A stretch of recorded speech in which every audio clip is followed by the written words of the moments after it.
So, MrBeast has finally kind of responded to basically almost every single allegation that's been brought to him, or at least the ones that have been axed by Oompaville. Now, if you guys remember, Oompaville was the one who initially interviewed Dogpack 404, and if you remember the general criticism that he was given by the commentary community is that he didn't push back hard enough on Dogpack, especially when Dogpack would make statements and accusations in the interview that were later proven to be false. Now, I do need to note that this interview was set up at the last minute, and that initially it was actually going to be more Pegasus who was supposed to do the interview. Now, if I'm being 100% honest here, I'm glad that Pegasus didn't get the interview, because basically he's the worst when it's been coming to just repeating all of Dogpack's videos, because what he'll do is he'll just basically just repeat on end about Dogpack's videos. Actually, there have been instances where he's actually cut out certain clips from Dogpack's videos to make them look worse than what they are. 310. Watch the hard cut. Okay. 310. True. There's allegedly domestic violence charges that were aggressive attached to his link. I've heard him referred to as a psychopath who screams at people and hits his girlfriends. There's allegedly domestic violence charges that were filed against him. James Warren, also allegedly an ex-drug addict. Did you hear the hard cut? Yeah, there was clearly a cut of content right in between there. So yeah, this interview was at the last minute for Oompaville. He basically had a few hours to prepare. So if I can give him some generosity, obviously he didn't have a whole lot of prep time to do this interview. However, that being said, I still feel like in some instances it was like a softball interview. Because there's a lot of instances in this video where he's just like, well, I myself am a business. In fact, you could probably make a drinking game out of how many times Oompaville says business in this 2-hour video. That being said, there was stuff brought up that I was personally interested in, such as Delaware and Chris Tyson. I mean, videos with tens of millions of views collectively, claiming I called a guy Delaware because he committed a crime in Delaware. That is not true. His name was just Delaware. I didn't, call him Delaware to make fun of him or anything. And, I'm sure you're going to ask about it later, yeah. but there's literally, he was in a video before I hired him working at Best Buy wearing a name tag that said Delaware. Mm-hmm. And that was public information. And anyone could have saw that. Even during when that was getting shared a lot a couple months ago, I even sent that to a couple of YouTubers. I was like, hey, just so you know, I didn't call him Delaware because of this messed up thing. That was just his name, and here's proof. Mm-hmm. And I guess I probably shouldn't say the name of the creators, but one of them literally just said to me, well, it's not really cool to like you or defend you right now, so I don't really care. Why did you hire Delaware, and were you aware that he was a sex offender before you hired him? By the way, to preface this question, this is something that I think a lot of people probably feel like is really important. It is. So that in mind, that this is one of the most important things to me. I would love to hear the full truth response from you in regard to this. Yeah, and I'm excited to put it out there because I think what people are envisioning is completely different than what actually happened. Yes, I did hire him, but for the context around it, I hired him when I was 19, so I was a teenager, and this is kind of leans a little bit into what we were talking before. This is back when it was just a couple of my friends from high school, my mom. My videos were getting bigger. I needed more help. And so I walked in because I'm dumb. I probably should have gone on some site and hired people who had production experience, but instead I walked into my local Best Buy and I just hired multiple people. Obviously, when I was a teenager, I didn't know what a background check was. And I just hired a couple people there that wanted to help me make videos. One of them was the person named Delaware. And no, I did not know he was a registered sex offender. There's a rumor that's gone around that said that he sat me and my mom down and told us. Obviously, I don't remember that happening. And when I read that tweet, the first thing I did was called my mom and I was like, hey, this is 7 or 8 years ago.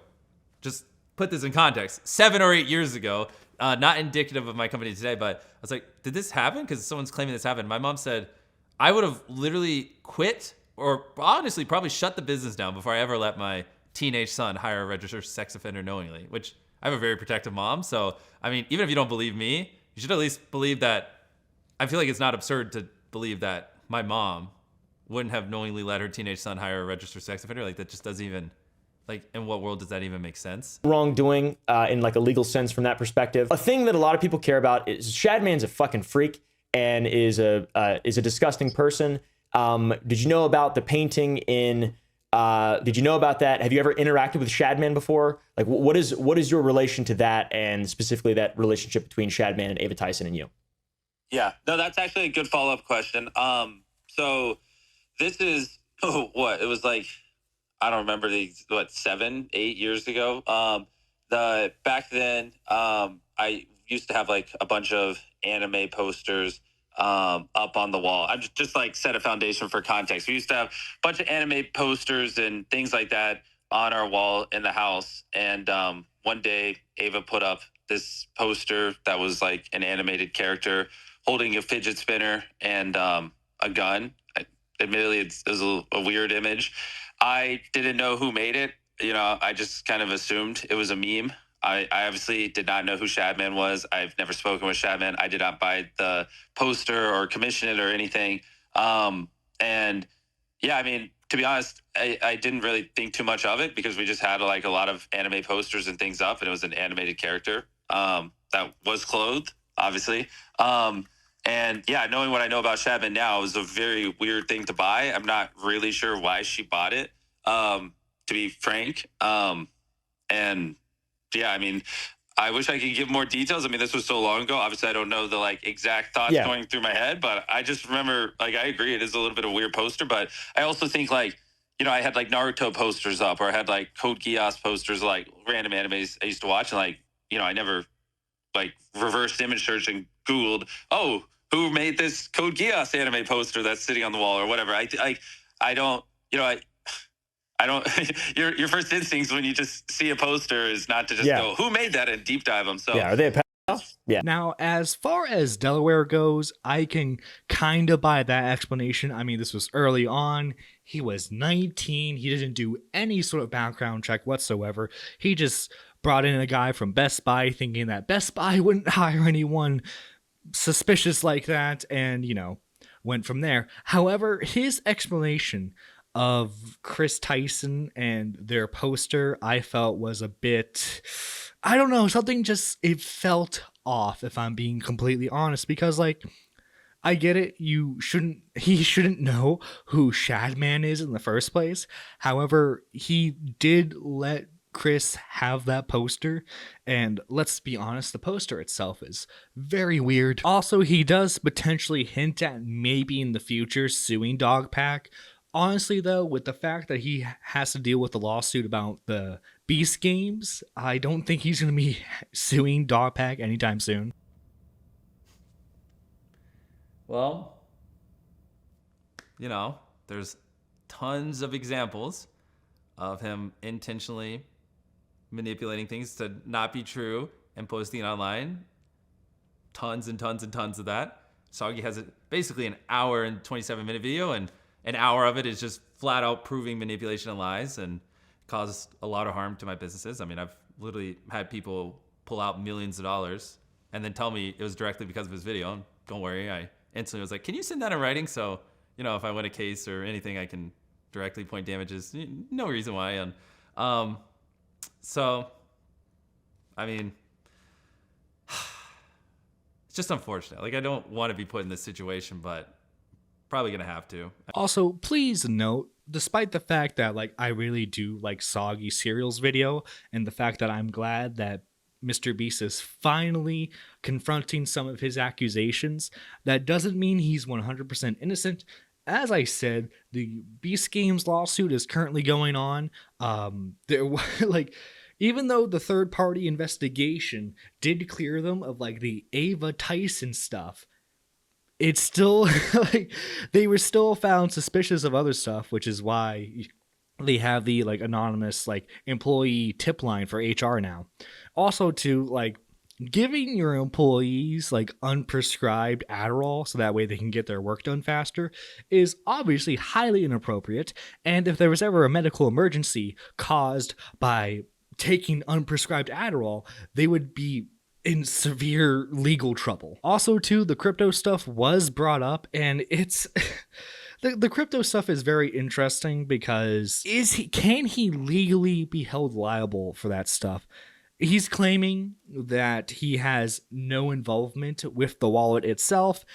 Me personally, I find that explanation a bit fishy, if I'm being perfectly honest. Well, so I'll start off with the report. I mean, most people probably haven't even read it, but that's what kind of spawned that whole thing was this. Did you see it? Like that? Yeah. So the gist of this crypto report that was, 1 second, sorry. It's not my, the gist of this report was Jimmy is too stupid to like make this kind of money, therefore it must be insider trading. This is his wallet. You know, clearly there was insider trading because he never would have been able to make this kind of money. When in reality, which is what I told Coffee in that statement we gave him, it was managed by a fund. So I wasn't the one managing the wallet. I've never had access to that wallet. I've never done the buying and selling on that wallet. There's a actual professional who's written books on crypto and lived and breathes crypto every second of the day managing it. So most of the allegations there like are just answered by like, I am too stupid to do that. But hey, since technically MrBeast has responded, also the fact that Soggy made his video, I'm curious to see what Darpack 404 is going to respond with. Now, I know there have been screenshots going around of a supposed Darpack account, like responding in like Cam Nugget's video, for example. However, obviously that's a fake account. That's not the real Darpack. Darpack actually has been very quiet for the past couple of days since Soggy's videos come out. Now, that doesn't mean he's running. More than likely speaking, he's working on a response video to try and take down both Soggy and the interview Oompaville did. Now, that being said, guys, if you believe that MrBeast is either innocent or guilty, comment down below. If you're new to the channel, make sure you hit that like button and subscribe for more content. I am Nerdy John, signing out. Thank you to all the members.